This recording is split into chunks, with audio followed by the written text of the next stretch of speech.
Hello, everybody. It's Wednesday night and it's Wednesday. Wash away your worries. Because when you're just starting a business online, when you're just starting to do marketing online, maybe you're doing affiliate marketing, maybe it's e commerce, it is very difficult to get started. And it can be very confusing and very overwhelming. So, the question I am dealing with tonight is what is traffic? What is a lead? What are these new terms that you have to get used to? Well, the traffic is not like the traffic on the road outside. It's not like motorway traffic that'll get your traffic jams, but it is very well named because when you are driving people, they're the traffic, not the cars, people. You're driving people to your links, to your offers. Sometimes they can get stuck. You can have a traffic jam. You can have a time whenever your business is not ticking over very well and you do grind to a halt. So it does have a lot of relevance, traffic, as they are people that you're driving to see what you have to offer. And there are many ways of driving that traffic. You need a vehicle to drive the traffic. I know I'm getting very technical here, but you could be using the vehicle of Facebook. This Facebook Live is through the vehicle of Facebook. And I will probably take this video and I will download it to my computer and then I will upload it to YouTube. I am going to be doing a video, which will be a video where I share my screen, and I will show you exactly how to do that. Take a video and take it from Facebook Live and put it onto YouTube. I will also be changing things next Wednesday because I have access to a new conference software. So I am itching to get started with it because I can use conference software and there will be a chat feed so people can ask me questions on the chat feed. I can share my screen and I can stream from it live onto Facebook and YouTube at the same time. So I'm very excited about that. So over the weekend, I think I have some technical stuff to do in the background when it comes to setting up the links to make it stream with Facebook and with YouTube. So I'll be doing that over the weekend. So next Wednesday will be its maiden voyage, shall we say? It'll be like a trial run, but I will have that working, and it'll be very exciting because I'll be able to just flick from one thing to the other and make it so much easier. So at the minute, I'm talking about traffic. So the traffic that you want is people to come and see what you have to offer. Then what do you do? Well, unfortunately, you can't really avoid it. If you are marketing, you are selling something. You might not do the actual, this is what I'm giving you, give me your money. It's not that sort of selling. You are selling a product or a service online, and the online technology is dealing with the actual delivery of the product and the collection of the money. So you're not doing that part, but you do have to promote like you're selling it. You have to sell it in a way of why? Why should somebody buy it? What benefit is it to them? And the best way of approaching selling something online is to know what they want. What are they looking for? Do you have what they're looking for? What can you offer that is actually going to solve a problem they might have or fix a gap in a system that they're using. Those are the sort of things that people are looking for. That's where your marketing comes in. That's where you have to sell, because there are many, many, many, many, many options out there for them to take. Why should they take yours? That's when building a relationship comes in. And that's part of having an email list, so that you have a list of people who you can actually market to. You're not going to market to them with every email. That's not a very good strategy. That will lead to unsubscribes very quickly. You need to intersperse value emails with selling emails. So that's another video in itself, email marketing. Let's focus on traffic. There are two ways to get traffic. There is free traffic and there is paid traffic. Free traffic is going to cost you in time. It's slow. It's time consuming to post all those posts on Facebook or in a Facebook group, or share on your Facebook pages, or LinkedIn or Instagram or Twitter or any of those social media platforms. Or maybe you want to get something in a free newsletter, or you're doing some blogging, or you're doing some reviews. Even YouTube can be a good free traffic source, but it is very slow because it takes time to build up a reputation, build up a following, build up a subscriber list, and to hone your own skills as well. Because my YouTube channel is very new and I've got 32 subscribers and it's still building. It needs a strong foundation to start off with. I think it's something like 67 videos on there, but it's still building. And as I said, this video is going to YouTube when I'm finished. That's some examples of free traffic. Paid traffic is so much better. And yes, you have to pay for it. So you need to set yourself a budget. Be realistic about your budget, because your budget needs to be consistent. Consistency is key when it comes to building a business. You can't just throw some money at it 1 month and then nothing for the next 2 or 3 months. Yes, you want to hit the ground running, but if you're going to be using something like solo ads, you need to be very, very meticulous in your tracking, because you need to be able to analyze what solo ads are working.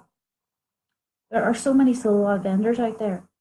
So you want to be able to tell whether or not the traffic they're giving you is any good.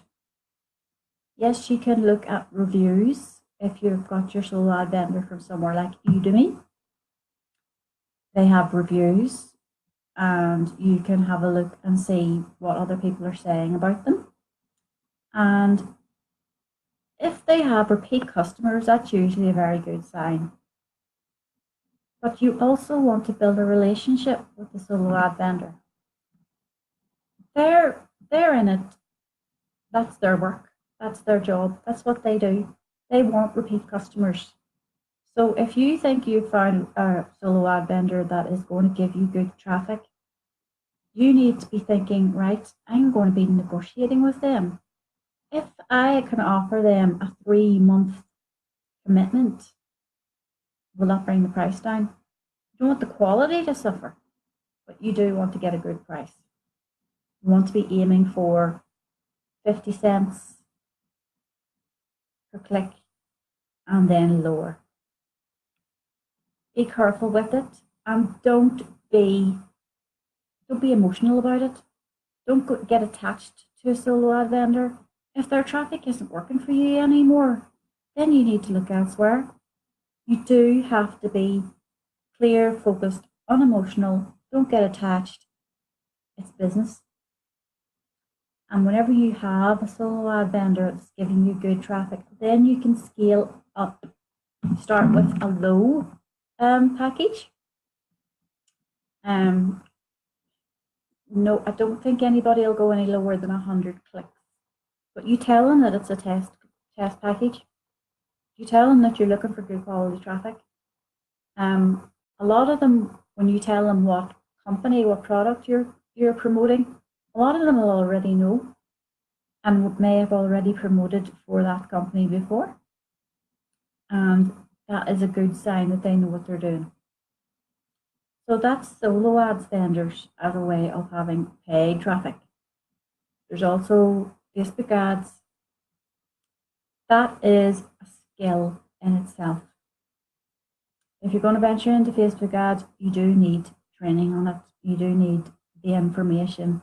Facebook itself has a lot of help documents, articles, things that you can look at. But it is a very slow process to go through those.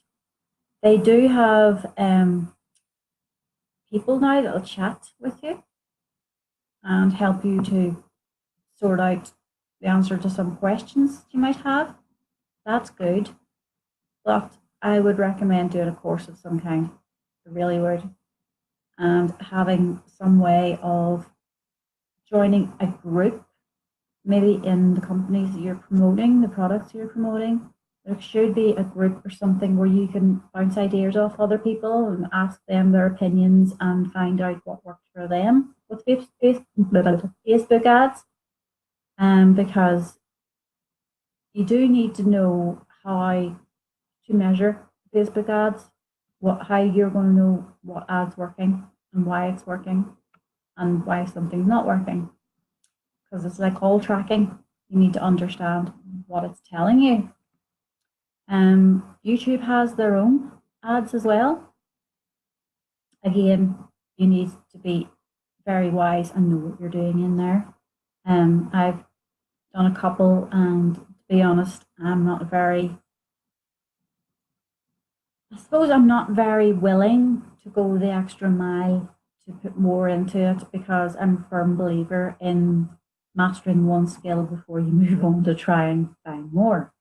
So I'm quite happy to stick with Facebook and Facebook Lives and Facebook ads. I've got more knowledge and experience there. I share my Facebook Live to YouTube and do a bit of keyword optimization, that sort of thing, but I'm not really versed with YouTube. If you want to find out more about YouTube, there's an excellent book called TubeBuddy. No, it's not the book, that's the software. The book's called Tube Ritual, and it tells you basically like a checklist of what you should be doing whenever you start doing a YouTube ad, YouTube post, a video, and it's very good for helping you to get used to some of its terminology and the way it works. And TubeBuddy is software, and it's very good for it has like its own wee checklist in it, and through it you can connect with other platforms, other vehicles. We'll get back to the traffic analogy. You can connect with other platforms that you're on, so it can then post your video to Twitter and Google Plus and Instagram and Tumblr and Reddit and Dig and Pinterest, and I think there's about 10 of them altogether. It can do that for you, just a couple of clicks. The TubeBuddy really is a good investment to have, and keywords, tags, cards, end screens, all those sort of things. TubeBuddy gets you through all those step by step, so you don't miss out on the best way to optimize your videos. So I recommend it to you. When we're talking about more paid advertising, you've still got your email marketing. and you'll be wanting to optimize it as much as possible. So you'll be thinking about the open rates. How many people are actually opening those emails? That's your first step with your emails, because if people aren't opening them, they're not getting read. Nothing's getting advertised. As I said, I'll go into email marketing in a separate video. And then you know where to put your links, how many links to put in an email, when does it count as a spam email. All those sorts of things are really important to know when it comes to email marketing. Then you've got your blogging. You could actually pay for eyeballs to your blog. There are people out there that will promote your blog for you. Your blog is also good for promoting your Facebook page, your Twitter page, for linking everything together. You have to think about everything as a big giant web. You know, you can start with one thing and link it to all the rest of them. Some people talk about your blog being like your central hub, where you can deposit all your information, your content that you're sharing, deposit it all in there, and then keep sending people back to the blog. Just keep sending people, and through your email, send them to your blog. Through your Facebook, send them to your blog. Through your YouTube videos, send them to your blog. You can treat it that way, and back the other way as well. So your blog can be telling people about your Facebook page. Tell people about your YouTube channel. Tell people about your email list. So it works both ways. Everything is interconnected, and that is how you leverage as well, because you can create one video like I'm doing here and use it in so many different ways. I could type out the content of this video and use it in an email, or I can use the link for this video, put it in an email. As I said before, put this video on YouTube and then use TubeBuddy to post it through those other vehicles, those other platforms.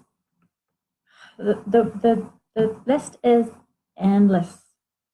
Once you find the thing that makes sense to you, your starting point, it'll all start falling into place. So I hope I have answered the question on how you get traffic and leads, because your traffic is the people that come to see your stuff. Your leads are usually when they have opted in somewhere, when they have subscribed to your YouTube channel, when they have liked your Facebook page, when they have joined your email list. They're your leads, which means that you can continue to contact them and continue to engage with them and increase your marketing. So I hope you like this little this little Facebook Live, or maybe it's a YouTube video you're watching. My name has been Teresa Morrison, and you can contact me on my Facebook page, Teresa Morrison Coaching, or on my blog, which is teresamorrisoncoaching.blogspot.co.uk. That's all I have for you today. No more questions coming in. Bye for now.